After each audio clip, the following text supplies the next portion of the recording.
Welcome to Conscious Movie Reviews. I'm your host, Joy Davis, and here to review the romantic drama Sing Street.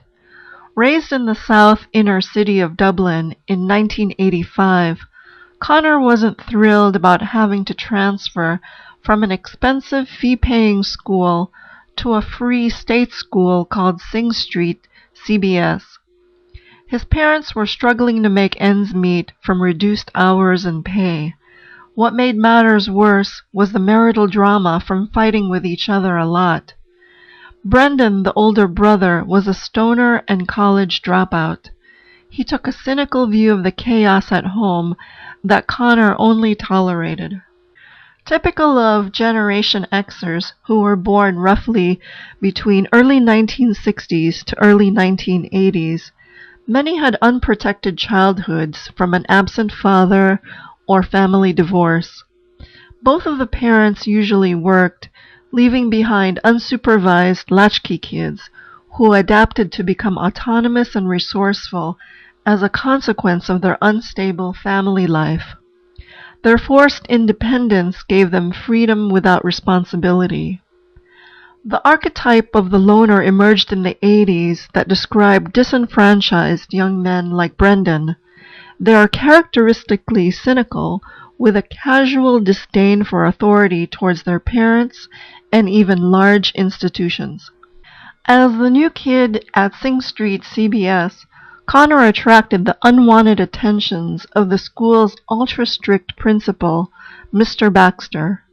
After 2 strikes against him for not observing the black shoe policy, he was forced to go shoeless. Connor's only defense was that his parents just couldn't afford to get him new black shoes. Based on the studies by Myers-Briggs on personality types, Principal Baxter is very likely an ESTJ, which stands for being an extrovert, sensory thinking, judging kind of fellow. They have a reputation for being inflexible, rigid, and overly detail-oriented. Sometimes they apply reason to situations that really require sensitivity. On the positive end, these personalities are model citizens with a take-charge attitude. With the help of his new friends, Connor formed a boy band called Sing Street to play 1980s cover songs. He really wanted to impress Rafina, an aspiring model living in a home for girls. She dreamed of leaving Dublin for a better life in London. When Connor took the advice from his older brother to ditch the cover songs and compose his own, the techno-pop songs were inspired by his crazy love for Rafina. He even invited her to model in the band's music videos and create a signature look for them. It's usually the muse who can arouse the artist to energetically move their creative energies from the first chakra around the sexual organs outwardly. Connor's boy band had a sound and look called New Romanticism that originated from the nightclubs in London. New Romantics were making an anti-punk statement with their synthesized dance music, made popular by Duran Duran, Adam Ant, and a Flock of Seagulls. It was their gender-bending, flamboyant, and colorful clothing style, reminiscent of historical periods, that earned them the Posers nickname. Under the influence of Madonna and the rise of high-earning supermodels of the 80s, teenage girls like Rafina learned to express a new kind of feminism that was aggressively sexual. It was trendy to base your entire self-worth on being the object of male desire. Connor's love interest in Rafina was complicated by her having a boyfriend and leaving soon for London. This didn't stop him from taking her on an outing to Dalkey Island in his grandparents' motor cruiser for a picnic. It was their first time kissing. While his romance blossomed, his parents' marriage was failing. There is a common myth that a happy childhood is a prerequisite to a great relationship. Both Connor and Rafina had troubled home lives. According to Linda and Charlie Bloom, founders of Bloomwork that helps couples worldwide, they firmly believe that the past does not dictate the future. Factors that contribute to a successful adult relationship have more to do with our capacity to learn and become more emotionally mature. This would require detaching from unhealthy behavioral patterns and a commitment to heal the places in our inner lives that are in need of acceptance and forgiveness.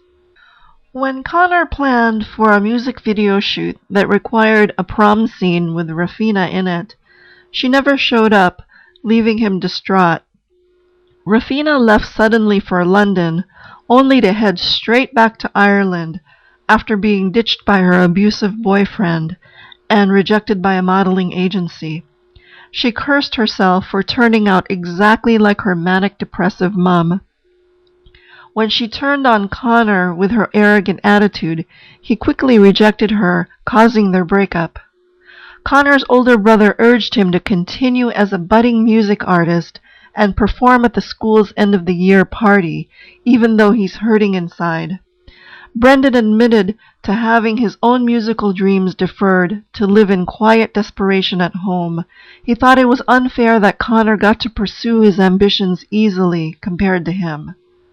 Based on the psychology of birth order, it's not typical of the firstborn to pave the way for a younger sibling just as a mentor and not by example.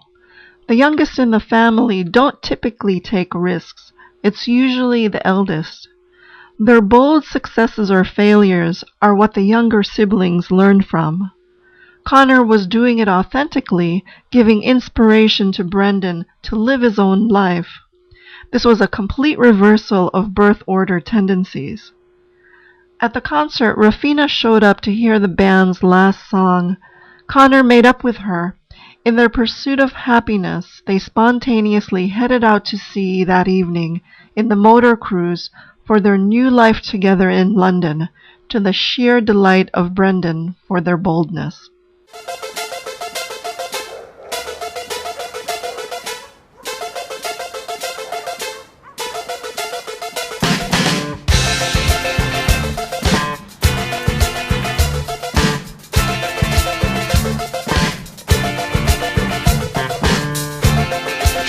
On the corner, like an angel in disguise. And as I look a little closer, she's got dangerous eyes. She tells me she's a model, of international reputation. She's lacking in a bottle, but there's a stipulation. She's so indecipherable. She holds the key to the missing code. Just the thought of her touch, my mind explodes. So desirable.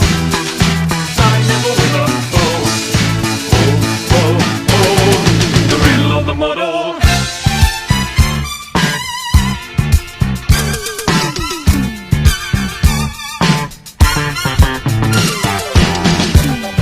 The odds are against her in this little city. She's got a taste for adventure, and you know she's pretty.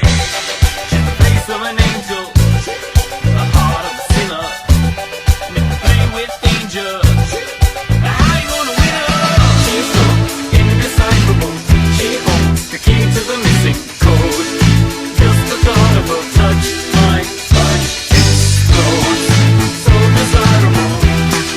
I never will unfold. I'll never unravel the riddle of the model.